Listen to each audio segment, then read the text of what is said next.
नमस्कार भक्तों, भक्ति दीप माला में आपका स्वागत है। आज हम जानेंगे वट सावित्री व्रत का महत्व, तारीख, शुभ मुहूर्त, पूजा सामग्री, पूजा विधि, व्रत कथा, उपाय एवं संपूर्ण जानकारी। लेकिन दोस्तों, वट सावित्री व्रत के बारे में जानने से पहले अगर आप मेरे YouTube चैनल पर नए हैं तो मेरे YouTube चैनल को सब्सक्राइब करें, मेरी वीडियो को लाइक करें और बेल आइकन पर क्लिक अवश्य करें। भक्तों, इस साल 2024 में वट सावित्री व्रत 6 जून गुरुवार के दिन है। वट सावित्री के दिन शनि अमावस्या या शनि जयंती भी है। वट सावित्री व्रत सुहागिनें अपने पति की लंबी उम्र की कामना करते हुए व्रत रखती हैं। वट सावित्री व्रत के दिन अगर शुभ मुहूर्त पर वट वृक्ष की पूजा की जाए तो वैवाहिक जीवन में सुख, शांति और समृद्धि का वास होता है। आइए जानते हैं वट सावित्री व्रत का महत्व। वट सावित्री व्रत को सावित्री अमावस्या या वट पूर्णिमा भी कहा जाता है। वट सावित्री के दिन सुहागिनें अपने पति की लंबी आयु के लिए व्रत रखती हैं। साथ ही अपने पति की कामयाबी और सुख समृद्धि के लिए कामना भी करती हैं।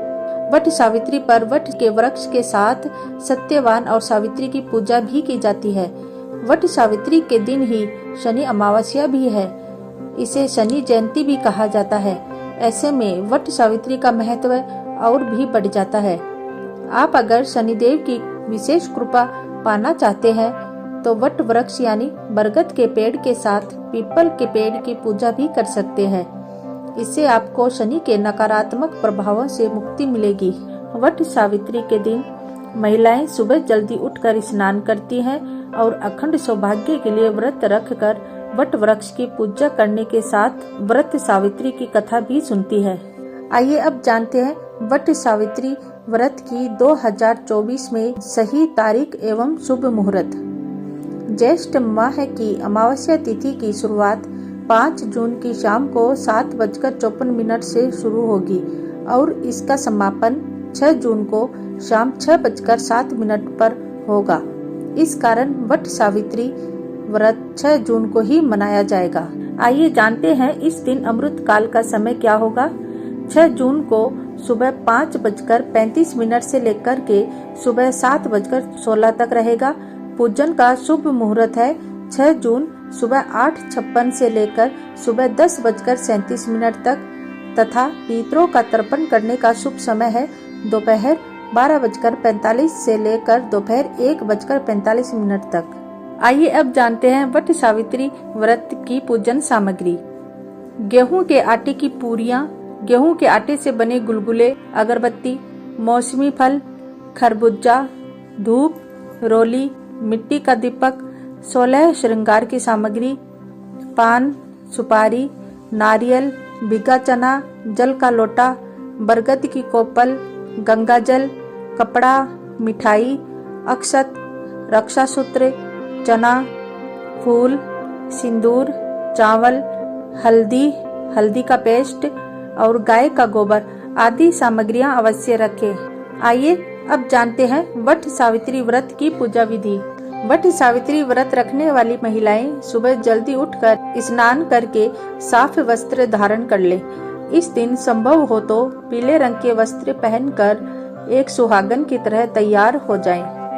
अब बांस की एक टोकरी में 7 प्रकार के अनाज रखें और उसमें ब्रह्मा जी की मूर्ति स्थापित करें। अब ब्रह्मा जी के वाम पार्श्व में देवी सावित्री की प्रतिमा को रखें। अब एक दूसरी टोकरी में सत्यवान और सावित्री की एक साथ वाली मूर्तियों को रखें। अब दोनों टोकरियों को वट वृक्ष के नीचे ले जाकर इनका पूजन करें। वट वृक्ष का पूजन करते हुए पहले ब्रह्मा जी और फिर सावित्री और सत्यवान की विधि विधान से पूजन करें। इसके बाद वट वृक्ष की जड़ में पानी अर्पित करें।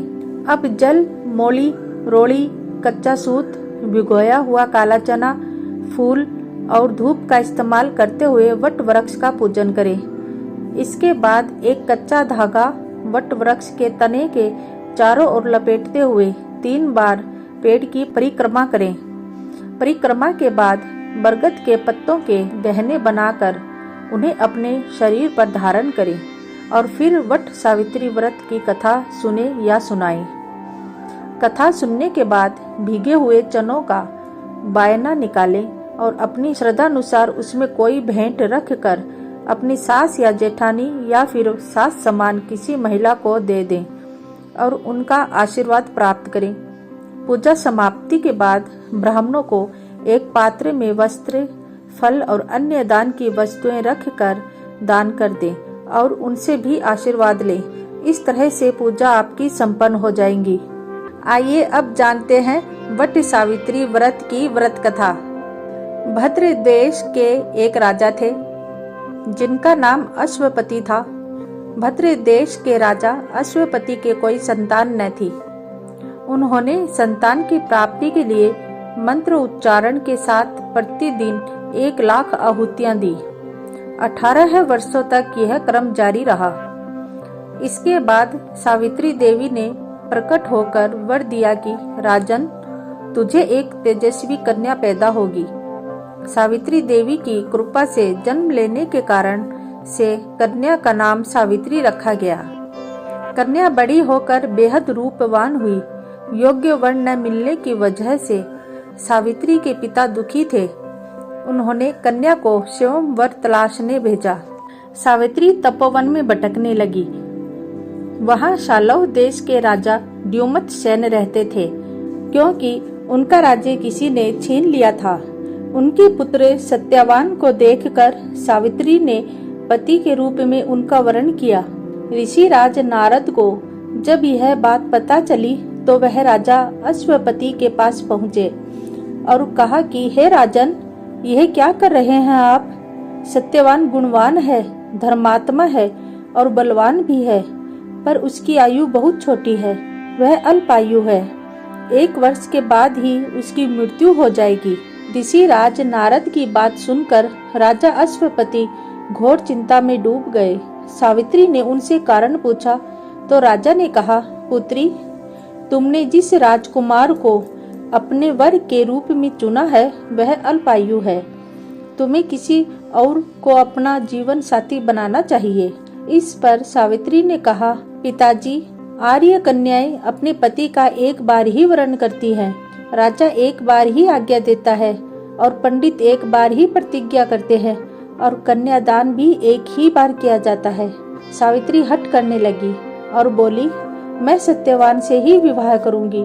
राजा अश्वपति ने सावित्री का विवाह सत्यवान से कर दिया। सावित्री अपने ससुराल पहुंचते ही सास ससुर की सेवा करने लगी। समय बीतता चला गया। नारद मुनि ने सावित्री को पहले ही सत्यवान की मृत्यु के दिन के बारे में बता दिया था। वह दिन जैसे जैसे करीब आने लगा, सावित्री अधीर होने लगी। उन्होंने 3 दिन पहले से ही उपवास शुरू कर दिया। नारद मुनि द्वारा कथित निश्चित तिथि पर पितरों का पूजन किया। हर दिन की तरह सत्यवान उस दिन भी लकड़ी काटने जंगल चले गए। साथ में सावित्री भी गई। जंगल में पहुंचकर सत्यवान लकड़ी काटने के लिए एक पेड़ पर चढ़ गए। तभी उसके सिर में तेज दर्द होने लगा। दर्द से व्याकुल सत्यवान पेड़ से नीचे उतर गए। सावित्री अपना भविष्य समझ गई। सत्यवान के सिर को गोद में रखकर सावित्री सत्यवान का सिर सहलाने लगी। तभी वहां यमराज आते दिखे। यमराज अपने साथ सत्यवान को ले जाने लगे। सावित्री भी उनके पीछे पीछे चल पड़ी। यमराज ने सावित्री को समझाने की कोशिश की कि यह विधि का विधान है, लेकिन सावित्री नहीं मानी। सावित्री की निष्ठा और पति परायणता को देखकर यमराज ने सावित्री से कहा कि हे देवी, तुम धन्य हो, तुम मुझसे कोई भी वरदान मांगो। सावित्री ने कहा कि मेरे सास ससुर वनवासी और अंधे हैं, उन्हें आप दिव्य ज्योति प्रदान करें। यमराज ने कहा, ऐसा ही होगा, जाओ अब लौट जाओ। लेकिन सावित्री अपने पति सत्यवान के पीछे पीछे चलती रही। यमराज ने कहा, देवी तुम वापस जाओ। सावित्री ने कहा, भगवान, मुझे अपने पति देव के पीछे पीछे चलने में कोई परेशानी नहीं है। पति के पीछे चलना मेरा कर्तव्य है। यह सुनकर उन्होंने फिर से उसे एक और वर मांगने के लिए कहा। सावित्री बोली, हमारे ससुर का राज्य छिन गया है, उसे पुनः वापस दिला दे। यमराज ने सावित्री को यह वरदान भी दे दिया और कहा, अब तुम लौट जाओ। लेकिन सावित्री पीछे पीछे चलती रही। यमराज ने सावित्री को तीसरा वरदान मांगने को कहा। इस पर सावित्री ने 100 संतानों और सौभाग्य का वरदान मांगा। यमराज ने इसका वरदान भी सावित्री को दे दिया। सावित्री ने यमराज से कहा कि प्रभु, मैं एक पतिव्रता पत्नी हूँ और आपने मुझे पुत्रवती होने का आशीर्वाद दिया है। यह सुनकर यमराज को सत्यवान के प्राण छोड़ने पड़े। यमराज अंतर्ध्यान हो गए और सावित्री उस वट वृक्ष के पास आ गई जहाँ उसके पति का मृत शरीर पड़ा था। सत्यवान जीवंत हो गया और दोनों खुशी खुशी अपने राज्य की ओर चल पड़े। दोनों जब घर पहुँचे तो देखा कि माता पिता को दिव्य ज्योति प्राप्त हो गई है। इस प्रकार सावित्री सत्यवान चिरकाल तक राज्य सुख भोगते रहे। अंततः पतिव्रता सावित्री के अनुरूप ही प्रथम अपने सास ससुर का उचित पूजन करने के साथ ही अन्य विधियों को प्रारंभ करे। वट सावित्री व्रत करने और इस कथा को सुनने से उपवासक के वैवाहिक जीवन या जीवन साथी की आयु पर किसी प्रकार का कोई संकट नहीं आता है। आयु पर किसी प्रकार का कोई संकट आया भी हो तो वह टल जाता है। आइए अब जानते हैं वट सावित्री व्रत के कुछ अचूक उपाय। ये व्रत सुहागिन महिलाओं के लिए बहुत ही खास माना जाता है। इस व्रत को रखने से और पूरे विधि विधान के साथ वट वृक्ष की पूजा करने से व्यक्ति को अखंड सौभाग्य का वरदान प्राप्त होता है। वट सावित्री व्रत के दिन कुछ स्त्रियां निर्जला उपवास रखती हैं तो कुछ केवल मीठा भोजन ही खाती हैं। इस व्रत के दिन कुछ उपायों को करने से शुभ फल की प्राप्ति होती है। आइए जानते हैं वट सावित्री व्रत के कुछ अचूक उपाय। वट सावित्री व्रत के दिन वट वृक्ष की पूजा का विधान है। इस दिन बरगद के पेड़ में दूध अर्पित करना चाहिए। इसके साथ 11 बार इस पेड़ की परिक्रमा करनी चाहिए। ऐसा करने से कुंडली में मौजूद सारे दोष से मुक्ति मिल जाती है। वैवाहिक जीवन के लिए आप वट सावित्री व्रत के दिन पति के संग 21 बार मिलकर बरगद के पेड़ की परिक्रमा करें और उसके नीचे घी का दीपक जलाएं। उसके बाद पीपल के पत्ते में दीपक से काजल लगाकर उसे अपनी अलमीरा में रख दें। ऐसा करने से वैवाहिक जीवन की सारी परेशानियां दूर हो जाएंगी। वट सावित्री व्रत के दिन आप माता लक्ष्मी की पूजा करें और माँ को 11 कोढ़ियाँ अर्पित करें। उसके बाद अगले दिन अर्पित की गई कोढ़ियों को लाल पोटली में बांधकर अपने पैसे वाले स्थान पर रख दें। ऐसा करने से आपके धन में वृद्धि होगी। वट सावित्री व्रत के दिन यदि सुहागिन स्त्रियां चंद्रदेव को अर्घ्य देती हैं तो सारे कष्टों का निवारण हो जाता है। इस दिन दोनों पति पत्नी का व्रत रखना भी शुभ होता है। तो दोस्तों, ये तो थी वट सावित्री व्रत से जुड़ी हुई कुछ जानकारियाँ। मेरी आशा है आपको अवश्य पसंद आई होगी और आप इनका लाभ लेंगे। भक्ति दीपमाला से जुड़े रहने के लिए आपका धन्यवाद।